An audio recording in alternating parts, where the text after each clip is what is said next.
It was indeed a Black Friday for the ages. We saw some blockbuster numbers coming in from Adobe Analytics. We were just running through them. And Cyber Monday could show big numbers too. Our next guest, though, is raising some concerns about how the consumer is really doing. Let's bring in Eric Sterner, Apollon Wealth Management Chief Investment Officer, to talk more about this. So let's dig into what you're watching that is saying to you, okay, some of these numbers look good, but maybe some other numbers are showing us that there could be a little bit of trouble ahead. What are those numbers? Yeah, well, thanks for having me on the show. And I think, we're just starting to see some deterioration on the consumer. The consumer has been extremely resilient as the Fed has raised rates, but we're starting to see consumer debt hit record levels, car loan delinquencies at its highest level in 3 decades. And all the excessive savings that were built up during the pandemic and the government stimulus, we're hearing more and more that the top 20% of affluent clients still are in good shape from excessive savings, but their other 80% have almost exhausted all those savings. And the cost of living has gone up dramatically, as we all know, in the past 2 years. Yes, inflation is slowing down, but still, we're seeing grocery prices 20% higher over the past 2 years, gasoline 40%, housing 30%. So as the cost of living has gone up and excessive savings are being dwindling down, I'm a little concerned about the consumer and how that could affect the economy. And so, Eric, some storm clouds you're pointing out for the consumer. What does that mean, Eric, for just kind of your broader outlook on the U.S. economy as we roll into 2024? Obviously, Eric, a lot of investors have been more comfortable with this idea that inflation is going to fall back down to the Fed's 2% target without an economic downturn. Is that where you're at? I think it's possible that we could. The Fed could execute a soft landing. There's certainly a lot of good news in the stock market between the bond yields dropping, some more welcome CPI and PPI reports. And we've seen corporate earnings break out of its recession, producing positive results after 3 negative quarters.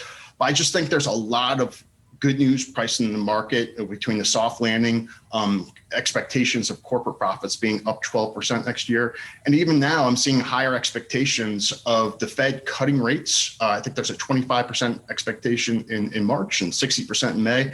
And I just don't see that. I think the Fed, last dot plot had predicted 2 cuts in 2024.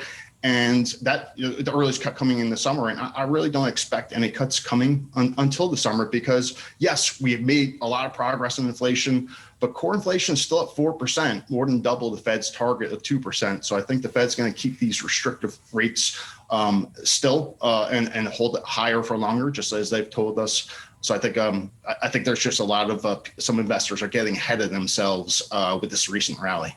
So that implies that maybe we're going to see stocks sell off at some point, right, Eric? I mean, I know it's tough to time the market here, but going into the new year, do you want to be defensive? And if you're potentially looking for that sell-off?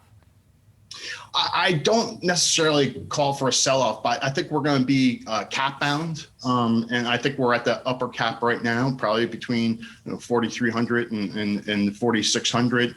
Because the valuations had gotten a lot more attractive on the large caps towards the end of October, where they had, because of that market correction, had fallen back down to their 25-year average. But this recent rally erased that correction. So now we're still seeing S&P 500 valuations, the PEs nearing 20. So I think we're just capped out right now. And even we're seeing in the third quarter earnings reports, many companies have started to decrease their earnings per share estimates. In fact, we saw earnings per share estimates in the first month for October drop 3.9%, which is more than double the drop over the past 10 years. So I think we're hearing companies express this caution, and that's just something investors should keep in mind. Yes, a lot of good news in the market. I would call myself a cautious bull because I think we've made a lot of progress, but I just don't think we're out of the woods yet. And so, Eric, not out of the woods yet, but in the equity market right now, given that backdrop, when you're screening for opportunities, Eric, what are you screening for exactly? Well, I really want to focus on quality companies that have solid balance sheets, solid cash flows that aren't going to be so dependent upon lending. I also like dividend paying stocks or dividend paying funds. Over the past 30 years, dividend-paying stocks have outperformed the S&P 500 when the 10-year Treasury is between 4 and 6%, and that's the environment we're in. So I think that's really what investors should focus on: those quality-oriented companies, and valuation matters.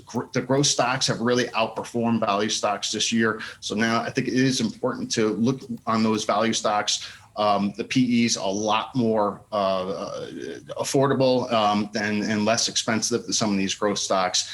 And that's something investors should keep in mind as the economy does slow down going into 2024. Eric, thanks a lot. Eric Sterner, Apollon Wealth Management Chief Investment Officer. Appreciate it. Thank you for having me.